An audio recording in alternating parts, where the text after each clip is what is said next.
Kaya nga sabi ko nga sa inyo, dahil dyan, sabi nga ni Maluti Kia, ganito ang dapat na gawin ni PBB para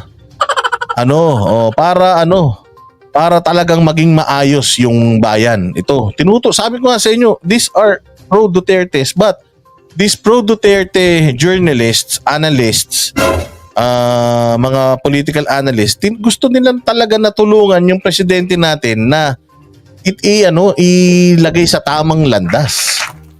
Pakinggan natin ito si Maluti Kia tungkol sa kanyang dapat daw magsalita na si PBBM upang matigil ang bangayan ng Senado at Kamara. Kasi pag nagbabangayan yung dalawa na yan, wala magagawang batas mga hanimal na yan.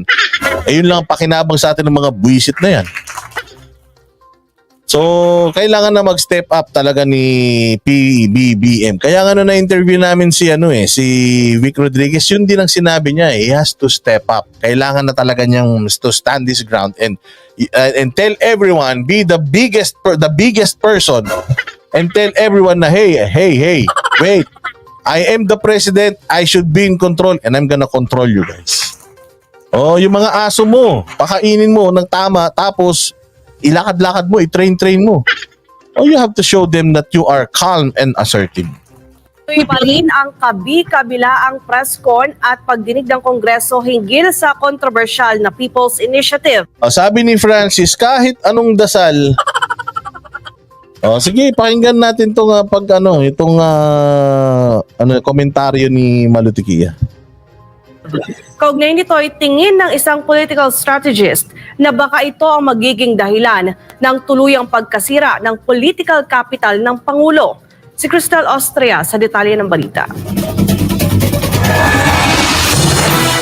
Nakakalungkot dahil sa kagustuhan ng politiko na masunod ang kanilang gusto, pati mga taong bayan, binababoy. Takot lang ang mga congressman dahil hawak ni speaker ang pondo. Ganito ba ang gobyernong gusto ninyo? Ganito ba ang administration na dapat inyong pinamumunuan? Naniniwala ang isang political strategist na kailangang magsalita ni Pangulong Bongbong Marcos upang matigil na ang init sa pagitan ng Senado at mababang kapulungan. Ang isa ko nakikitang exit, magsalita ang Pangulo. Itigil niya. Kasi this is the only way na maaayos natin ang politika natin at sabihin niyang, hindi ko ito interest. Ani Maluti Kia, kung magpapatuloy ang hagisan ng putik sa politika, tiyak na sira ang political capital ng Pangulo. Ang tagal na. Ang tagal na at kailangan na siyang pumasok at sabihin, even a national address to the people. Ano ba talaga ito? Kasi nakikita natin every step of the way. Deception, diversion, deception, diversion, deception. Sayang ho yung political capital ninyo. Nakita nyo naman sa Senado, nagkakalat na sila. Anong klaseng administrasyon na ito na hindi mo masaway ang iyong speaker at ang iyong mga nasa House at ginagawang daily press conference ang pag-atake sa Senado? Kaugnay nito ay sinabi ni Tikia na mabuti na lamang ay bicameral ang Kongreso at naisisiwalat ang panlilinlang ng mga nasa likod ng kontrobersyal na People's Initiative. Yun, kaya nga sana, Presidente BBM, tama itong sinabi ni Maluti Kia at ito din po yung sinabi yung inyong dating Executive Secretary. Alam nyo, sa totoo lang, nung nakausap po namin yung inyong Executive Secretary, hinayang na hinayang kami na tinanggal nyo talaga ito sa side ninyo. Kasi siguro kung nagstay ito si Executive Secretary Vic Rodriguez, nag-guide po kayo ng tama.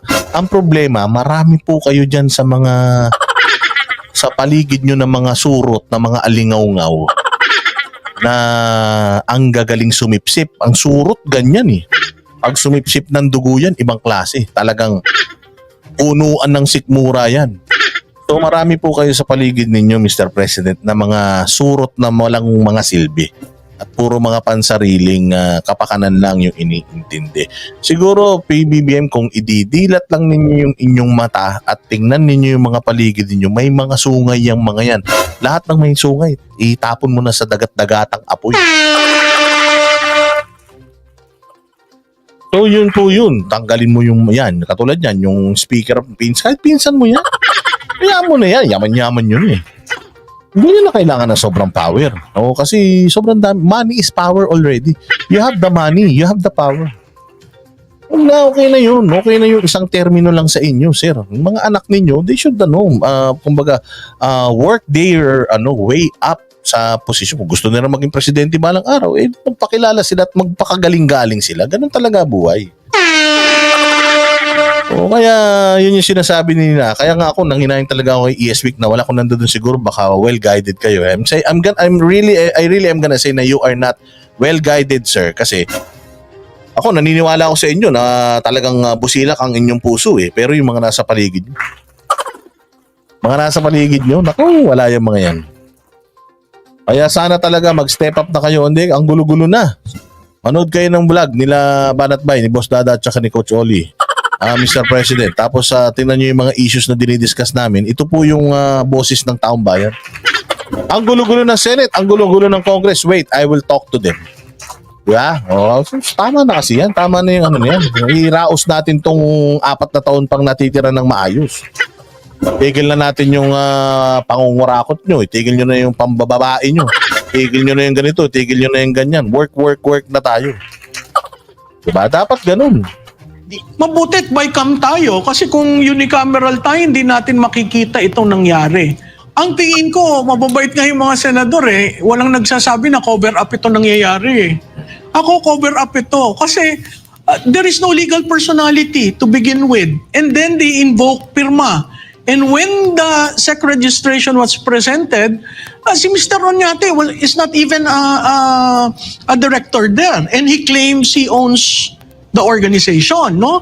Patungkol naman sa tila pananahimik ng ilang kongresista sa mainit na usaping PI, hindi ito maituturing ni Tiquia na magandang hakbang.